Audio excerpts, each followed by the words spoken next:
Now we'll do knee knockers.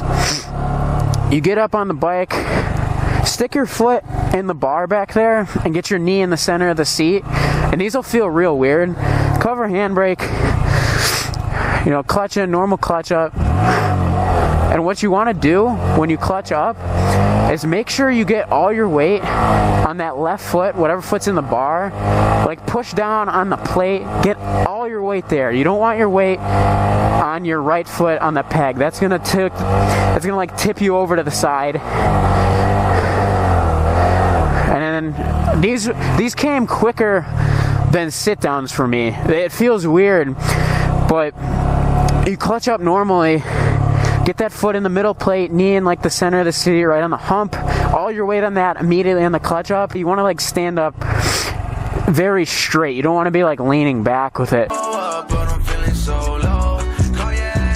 But you let me on a ghost. Liquor me sweet pharmaceuticals. I was with you way back, now you post. Oh no. Oh. And then if you want to steer them, you just kind of like shift your hips one way or another. There's a lot leans, and then a little one-hander right there. Set her down. So foot in the middle plate, knee in the center of the seat.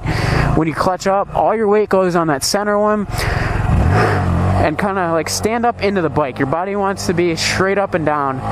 If you look at a third-person view, your back should be like perpendicular to the ground. And then you get the hand off, tap the front fender, and then maybe we can get a little coaster here. Nah, I wasn't far enough back. Hottest stash in the carpet. Yeah, we trapping out apartments. I ain't done while you start shit. To be honest,